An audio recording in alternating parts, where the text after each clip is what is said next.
Hello guys, welcome back onto the channel. After a pretty underwhelming update last month, the next one launching this Wednesday, August 8th, is set to deliver the biggest set of features we have seen so far in the game.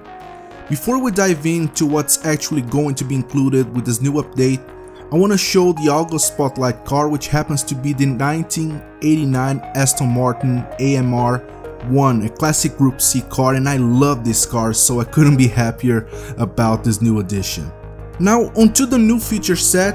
I covered a review of the upcoming regulation system a while ago, which is aimed to finally put an end, or at least discourage people from getting out of their way to mess up with other people's racing. And the first step towards this goal is coming in the August update, which is set to introduce an updated track limit system into the game. Keep in mind that this is not the actual regulation system just yet, but just the first of multiple steps that's going to serve to warm people to the new way to play the game. The actual regulation system is coming in a future update, probably sometime this year. The updated track limits was hand-drawn by the team over at Turn 10 Studios. It can be activated to show actual illuminated track lines if you wish to do so. They even showed this feature briefly on a live stream, I think last month. So if you have it on, you see color coding based on how clean your lines are. Blue is for safe, yellow for warning, and red is for when your car is considered to be over the edge, dirtying your run. You'll also have the option to choose between two illuminated line styles, a solid line called ribbon or a dotted one called markers, as well as having the option to have the lines either illuminated at all times or only when the car gets too close to a limit line. With the new system, 3 tires over the line is considered dirty, whether you're racing or drifting. If you play Drive Club, you know there's an individual leaderboard for each and every car and each and every track configuration, making it much more pleasant, at least for me personally speaking, and enticing to actually putting in the time and work to set a decent lap time, knowing you won't be forced into racing whatever is considered to be the fastest car for that particular track, which is the case in Forza Motorsport 7 as it is right now. And I'm happy to report that Time Attack, the biggest feature this new update is going to bring, is going to do exactly that. Time Attack is going to bring a leaderboard for every track ribbon in the game across every car class, every weather option, and time of day, exactly like Drive Club, and I'm so excited about that. I was wishing for this feature for so long, and I'm so happy that it's finally about to come to the game. This new mode is also bringing a new feature in Rivals called Training Ghosts. In short, you'll be able to choose your rival before you start lapping as usual, but the difference this time around is that this ghost is going to persist throughout all of your laps until you quit the event, even if you manage to beat it, which is great for people who'd like to get consistent practice while being able to gauge how much time they're gaining over a target time.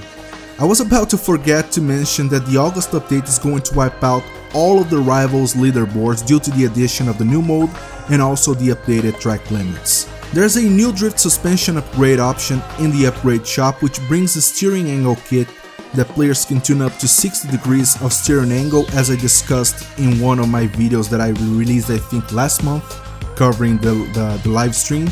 And it also includes quicker steering for easier correction while drifting, and also an optimized suspension geometry for lower camber change in steering, and a reduced loss of speed on the car during a drift, which is perhaps my biggest difficulty when drifting. So perhaps this is gonna help alleviate some of the difficulty that I have when I drift in this game. And also related to drifting, there's an updated drift score system that's going to be based on 3 aspects: speed, angle, and line. These 3 elements will be displayed on screen with the real-time scoring information along with the traditional drift score total. Light wall taps will no longer make you lose your combo score, which is great, and the updated track limit rules is going to apply to whether or not you get to bank your run. And perhaps the biggest change related to drifting is removal of drift zones. Drift zones, in case you don't know, was a system Forza 7 has since launch, which only gets you points for drifts performed around the corners. With the removal of drift zones, you can now drift on straights as well, making it possible to completely link a track together with a single drift. Another big one for me personally is the ability to save and load race configurations in free play, split screen and private multiplayer lobbies, exactly as in GT Sport.